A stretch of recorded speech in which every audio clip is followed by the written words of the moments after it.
Hi everyone, this is Kijo Vlogs, a Filipino reactor based here in Kiribati, Saudi Arabia, and welcome back to my channel. For today's video, agad-agad gawin natin yung reaction video. Ang Kim Pao, may mga updates tayo from the Instagram and everything na nakikita ngayon dito sa TikTok app. And I want to take no longer agad-agad gawin natin yung reaction video because I'm really excited to watch this. Kahapon ang daming tawang-tawa sa mga reaction video ko na meron akong serye na parang paksiw serye and everything. Eh di ba totoo naman, kung nakita yung itsura ni Pao, parang pinapagalitan siya ni Kim kasi parang mag-asawa sila na naiwan ni Pao yung baon nilang ulam na dapat may ulam sila for work. Tama ba ako? Or else parang yung scenario doon, parang pinapagalitan naman ni Kim si Pao kasi magsisimba sila kinabukasan. Sunday yun, magsisimba sila. Tapos si Paolo uminom ng Sabado, hindi nagising. Tapos reaction na lang ni Pao. Tatanggal ng mga kalyo. Nagtanggal ng kalyo sa kamay niya. So I 1 second longer, let's all watch this. Go! First kiss daw. O, kunwari. Yan talaga, kunwari talaga nakikinig sila. Hindi naman. Bigla na lang silang nag-react talaga dyan. Na kunwari kasama sila. Di ba, dear? Di ba? Si Paolo, bantay sarado talaga. Si Paolo talaga, bantay. Ito mas clear kasi ito na version eh. Si Paolo, bantay sarado talaga at nakahawak pa talaga siya sa upuan ni ano. Hindi lang siya basta nakatayo. Nakahawak talaga yung kamay niya sa upuan ni Kim na parang ina-assure niya talaga. Ay, ano ta? Napakanalad si Paolo. Gustong-gusto ko to. Suspect. Ayaw pang ilabas yung jowa niya kasi ipapapungsoy daw muna. Iconic talaga to, dear. Napaka-iconic nitong ginawa ni... Napaka-iconic talaga itong ginawa ni Vice.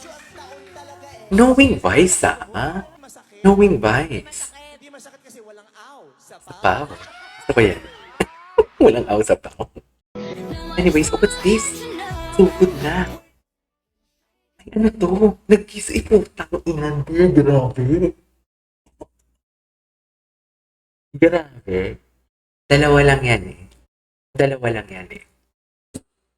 Di ba sila discreet sila? Ang analysis ko, yung biglang pumasok sa utak ko na nakita ko to. They're showing to the people na parang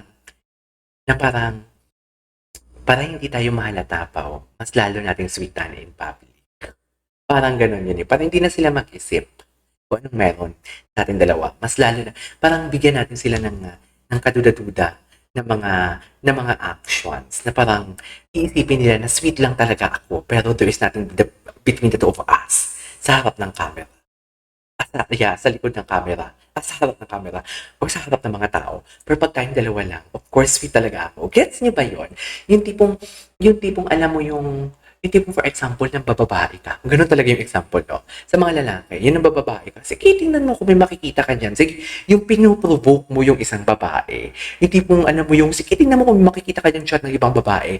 Di ba? Yung tipong kunwari nagtatapang-tapangan ka, pero at the back of your mind, sana hindi niya bubulaklakin, sana hindi niya babasahin. Kasi meron talaga doon. So, something like this. Kunwari, hindi kayo magkasama. Di ba? Kunwari hindi kayo magkasama, kunwari ngayon lang kayo nagkita, beso-beso pa kayong dalawa, wala kayong manloloko. Di ba?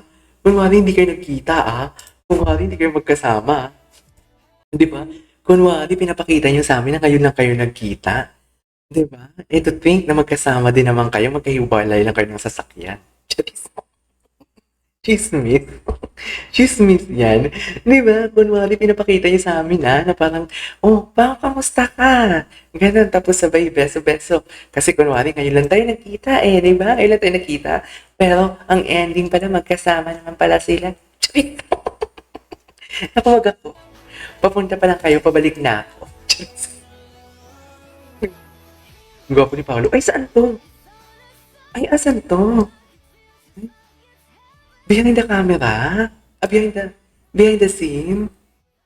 Grabe. You can really see how comfortable Kimi there. Yung tipong alam mo yung I don't care kung ano ang iisipin nila. It's just that nasa malayo lang yung tingin niya. Pero alam niya na si Pao ang kahawak ng kamay niya and she is really comfortable. Parang gano'n ang atake. Diba? Anyways.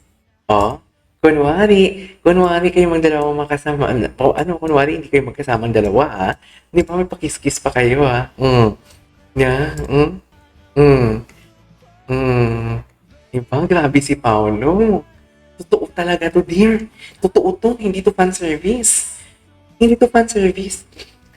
Sa pag-workout pa lang nila eh. Workout pa lang sila. Jogging sila. Coffee sila. Na kahit, kahit wala na silang work together after ng What's Wrong with Secretary Kim and Lin lang.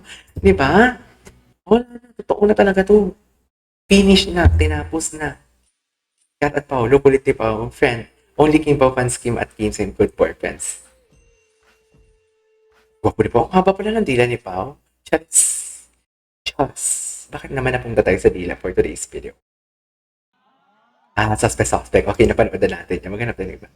Paolo, just for you, habang nakatingin kay Kim, nung nalaman na single na si Kim, nagtapat agad. Huy! Totoo ba? Dito nag-start. Ay, this was in Iloilo. Dito nagsimula. Ayan, sige. Ay, si Kim. Nakita yung itsura ni Kim. Sabi ni Kim mo, ganun yung itsura ni Kim na parang, oh my God, huwag ka sanang madulas kung ano ang dapat mong sabihin. Kasi hindi ka pa naman marunong magsinungaling. Yung mga sinasabi po pa naman pawang katotohanan for today's video. Di ba? Siguro sa isang aspeto lang. Ayan na. Awkward si Kim. Tinitingnan niya si Paolo. Di ba? Baka madulas ka. Ang bagay is going well for her. Baka madulas ka pa. Kasi walang aw sa pang for today's job. Ganun ang atake. About it. But everything Ganun yung atake ni Pau Pau. Ay! with Kim. What's right with Kim? Everything. Everything. She's beautiful. Hey, words of affirmation. I love that. Words of affirmation. It's perfect. Talaga ba, Kim? Ang gigigil ako kay Kim. Ang nipis mo dyan, Kim. Ay, wait lang. Patingin ako. Tingnan mo yung... Di ba yung... Si Pao ba yung kausap niya? Si Pao ba yan? Feeling ko si Pao yung kausap niya dyan eh. Di ba? Ay, Katen. Bakit may comparison? Walang comparison na mangyayari dito. I love Kim Pao and I love Katen. Binibida ko ang Katen, ang Kim Pao sa Katen. Na first, bibida ko din yung Katen sa Kim Pao, sa inyo. Diba? Doon lang tayo. Daming fans. Ay, ang gwapo ni Pao. Ang ganda ng poses ni Paolo, no? Ang ganda. Ang gwapo ni Paolo. Oh my God. Okay, what's next? Ay, ano to? Ay, nakabol yan. Late na sila sa trabaho. Ang mag-asawa. Late na sa work ang mag-asawa for today's video. Diba? Naku, ano to? Stop, Kimi. So fit. So, fit na ako magsiselos. Fit and sexy. Magsiselos niyan si Pao. What's up? Ay, ano pala yan? What do you call this? Vex. Wait lang, maghanap tayo ng mga, ano to? Ito yung kahapon. Wala na ba? Hanap tayo ng ng mga compilation. Ay, di mo? Bakit parang nagtaray din si Kim kay Paolo kasi nga naiwan ni Tinan mo, kausap talaga sila, oh. Kausap talaga sila. Ano pinag-uusapan niyo? Si Kim talaga chikadora, no? Si Paolo talaga willing lang talaga yung tipong willing lang talaga siyang makinig sa chika ni Kim. Pero makikita mo talaga na si Kim talaga, chikang-chika talaga siya, oh. Ayan, oh. Chika. Best in chika talaga siya kay Paolo. Si Paolo nakasmile. Nakita niyo, si Paolo nakasmile habang nagkikwenta si Kim. Di ba? Nakasmile. Ayan, oh. Ayan, oh, nakasmile si Paolo. Hindi ko alam kung nagrarant si Kim dito about sa pagod niya sa shooting or what. Hindi tayo sure. Cutie lang. Ay, wait lang. Actually, tapusin na natin yung video. Gawa tayo isang reaction video pa. This is KJ Vlogs and see you on my next vlog. Bye!